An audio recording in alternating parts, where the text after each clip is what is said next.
As a university fights a spike in COVID cases, a community is left in the dark by a delay in the numbers. The airport offers special treatment for people worried about coronavirus. What happens when everyone wants it? If at first you don't recall the governor, try again. And whatever happened to the money donated to the last failed recall? It's a trail that leads to President Trump, whose team wanted no part of it, and most recently, to a ham radio shop. Denver considers regulating who gets paid what when you get food delivered. The hunt for a fish, a big fish, it turned up something even better for us. Interesting humans. And this human behavior is also quite interesting, but it's Colorado, so it's next. If CU Boulder has a COVID-19 problem, then our state has a COVID-19 problem. And it looks like CU might have two problems: the spread of the virus and the delay in telling people. University community had to wait 3 days to learn that cases had doubled last week. Our Steve Steger's like, what gives with that? Inevitably, anything that happens within the university affects all of those in the surrounding area. What happens on campus doesn't always stay on campus. Part of the reason why doctoral candidate Andrea Tilstra got angry on Monday when she opened CU's COVID dashboard. There was a 3-day lag in the reporting. Data is always a day behind. So last Friday, CU reported its Thursday numbers, 45 new cases. The university didn't report Friday's case numbers until Monday, when the graph shows cases almost doubled to 89. A 3-day delay when Tilstra argues people need information. They're basing their decisions upon the most recent information they have. And when the most recent information they have is from Friday, they're not able to adjust their behaviors according to the most accurate data. Sure, it may not have convinced a college student not to party, but it might make someone who lives near and interacts with people from campus think twice. The university is not a standalone institution. It exists in a community. And when community members cannot make decisions based on accurate data, then we have issues. I asked CU about the lag in data today. Got a written statement, one that makes me want to cue the music. Currently, the dashboard is updated each morning, Monday through Friday, with the previous business day's finalized statistics. We have been making improvements to the dashboard since its launch in August, and we will continue to look for opportunities for improvement where possible. Love that music. Now, Steve Steger reporting. CU does not test on the weekend, so students or faculty looking for tests on the weekends get referred elsewhere. And then those statistics don't get counted in the university's numbers. So obviously the Boulder County Health Department is looking at the entire county statistically. Right now the health department says it is working on some strategies to try and finally break through to college students with the hope that they're not going to have to take more drastic measures to control the spread of the virus. Democratic Governor Jared Polis has swatted away previous recall attempts like Dikembe Mutombo in the paint, but there's another recall that's looming. A newly approved petition this week from a group called Recall Polis 2020. They have raised a whopping $4,000 to take on the expensive and now complicated task of collecting more than 600,000 signatures. And they have to do it by November to force a special election. They want to recall the governor for his public health orders over the pandemic. Our Marshall Zellinger just wrapped up a conversation with the governor one-on-one a few minutes ago. We will hear from him in a moment. Following the money from the last failed recall of the governor has been kind of funny, unless it was your money. Maybe you recall tens of thousands of dollars in recall donations were shifted from the official Recall Polis group, which never even did a recall, shifted to a new group run by the same woman, a group called Colorado for Trump. The Trump campaign was like, no, we don't want our name on this. So the organizer then told us and state officials that Trump stands for Truth Will Restore the Republic and Unbiased Media Gives Power to the People. That actually spells out Twitter, but beside the point. The committee has spent about half of the money originally donated to recall the governor that got shifted over to this Colorado for Twitter. The last big purchase that they made, check the records today, it was $2,300 at a ham radio shop for what's listed as consultant and professional services. Perhaps Twitter Thump is like some ham radio code that I don't understand. Tonight's next question comes off the tweeter. In response to the effort to recall Governor Polis, a viewer wants to know why the rules around recalls were changed. They now prohibit candidates from using campaign money to fight the recalls. Why now? So the Secretary of State's office told us that this is not a new rule. They've been doing this for about a decade, just wasn't in writing until last month. Now it's official, though. Candidate campaign funds cannot be used to oppose a recall. Secretary of State's office says that this was primarily driven by so many questions that came up last year when we had a slew of recalls. Remember those going down in flames one by one by one?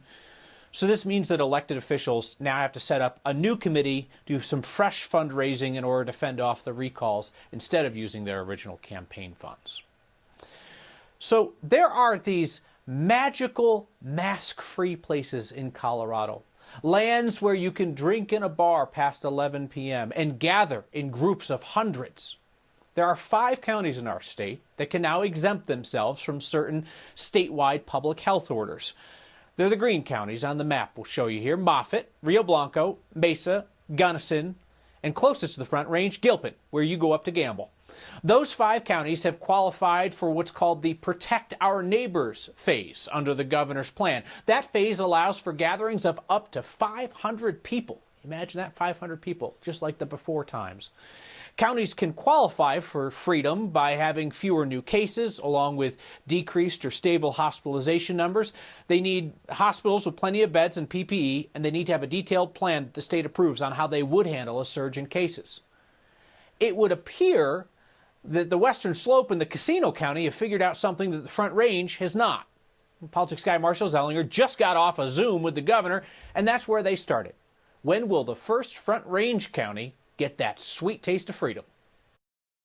I think the Denver metro area is doing better than most metro areas of its size nationally. They are. The mask wearing, the distancing.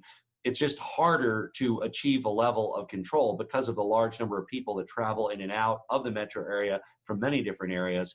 I think, of course, over time, as we get into winter, how can restaurants still be at close to 100% capacity? If things are still going well, I'm hopeful that, the last serve for alcohol can go back another hour over time, get back to normal. But with, absent those restrictions, things otherwise are going fine. You can go out to eat and get your hair cut. You can do what you want to do in a reasonably safe way without jeopardizing your own life. At the beginning of the restrictions and your executive orders, the goal was to prevent hospitals from getting overwhelmed. They've not been overwhelmed for months now. Is that still the goal? Yeah, it was close in those first few months, Marshall, and we were in April, May. That's why the elective surgeries were suspended for a while. That's all back. We don't want to ever have to do that again. It was very difficult to delay surgeries for people that were expecting them. What's important is that we're able to maintain this at a level where we can grow our economy, we're successful in reopening, we save lives, and we don't threaten our hospital capacity. And thus far, Coloradans have been doing a great job wearing masks, avoiding large groups, and accomplishing just that. Politics guy Marshall Zellinger, zooming with the Gov. Denver's Ethics Board has quickly tossed out a complaint against Denver City Councilwoman Candy Citabaca, a complaint filed by a Denver police officer. It's gone due to lack of jurisdiction, though the Ethics Board made clear that in its decision that the issues raised were not frivolous issues. This complaint filed on September 4th by Officer Mallory Luckin accused Citabaca of behaving inappropriately toward her at a sweep of a homeless camp in early August. The interaction was captured on officer body camera video. According to the ethics complaint, the councilwoman approached police, pointed at a black officer and said, "You should be ashamed." Then pointed at Officer Luckin, who's white, and said, "I'd expect this from you." The complaint also alleges that a protester gave Councilwoman Citabaca an officer's body camera, which was found somewhere at the scene, which then was not returned to police until 51 hours later. The board today ruled that the complaint did not violate the city's ethics code, though they said that they were troubled by the allegations, and said that Councilwoman Citabaca will have to answer to constituents and other council members. We talked to her yesterday. She said she couldn't talk about the complaint until a legal review. DIA essentially puts in a special lane for people worried about COVID-19. Thinking that lane might be for almost everyone. And the hunt for a local legend. She's just a different caliber, and I think the mystique has kind of made her a little harder to catch. we head down to the South Platte in search of Big Bertha and those who seek her. Next.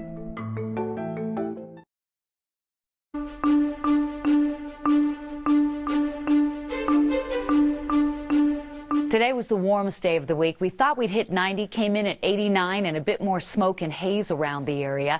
Temperatures will run above average in the mid-80s right into the weekend before we see a change, a shift in the pattern. High pressure with that clockwise flow with the northwest winds aloft, bringing in that smoke plume from the Cameron Peak fire. And so that smoke and haze will be a part of our warm, dry weather trend right through Friday. Tonight, smoke, haze, and 54 degrees, a mild, quiet evening. Tomorrow, sunshine, not as warm, high 85. And we do get into the weekend with temperatures in the 80s and then 70s as we kick off the new week, and a 20% chance of rain showers both Sunday afternoon and Monday as well. We've talked here about local restaurants and their love-hate relationship with the third-party delivery services getting them through the pandemic. You know, those people who will bring any food item known to man to your front door for the low fees of like 20 or 30%. Now Denver City Council is considering a cap on some of those huge fees that are paid to third-party delivery apps. Back in May, we kicked off that conversation with restaurants about how they've been seeing these 20 to 30% fees on orders from apps like Grubhub and DoorDash. In some cases, the restaurants said they were losing money on each order.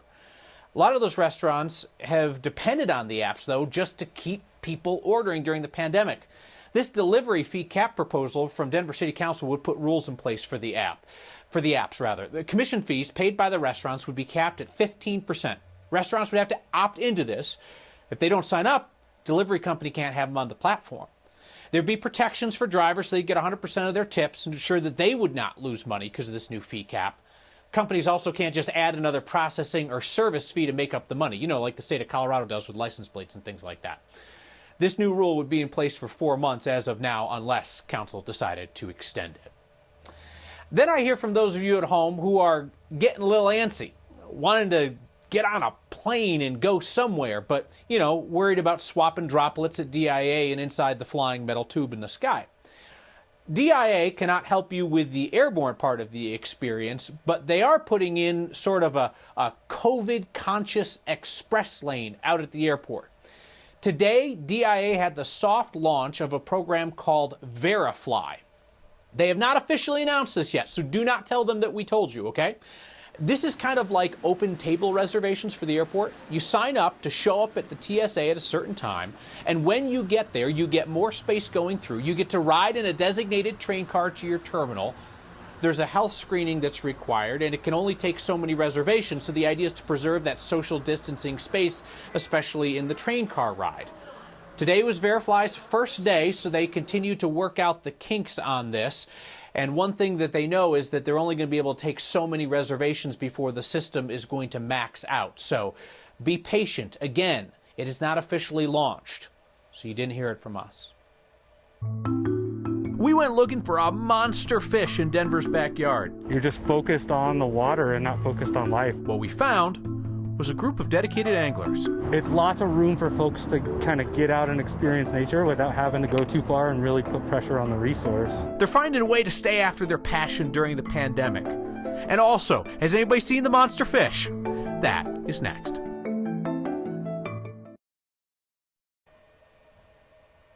So the fish story kind of turned into a rabbit hole.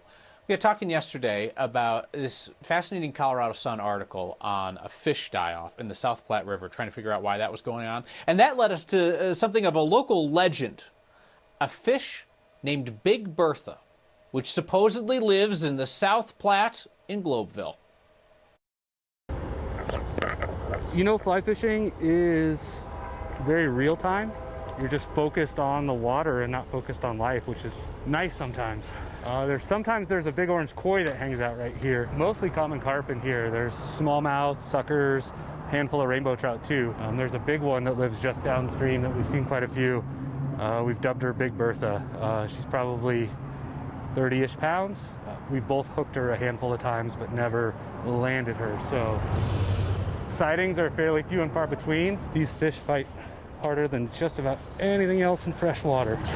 She's way more than double the size of all the rest of them. This is not Bertha. Bertha is about 3 times the size of this guy. So pretty cool target. I mean, right here underneath a major highway to see a 32-pound fish, it's pretty wild. She's just a different caliber, and I think the mystique has kind of made her a little harder to catch.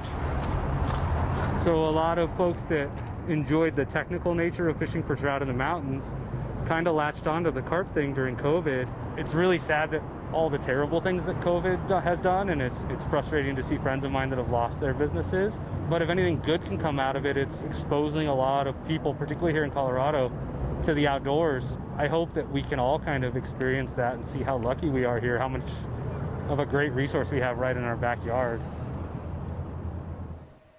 An interesting perspective on the pandemic through the lens of 9 News photojournalist Foster Gaines. Tell you what, that dude there would have been the most Colorado thing we saw today, if not for the folks who mountain biked up to their wedding and then left in grand style. That and your feedback next.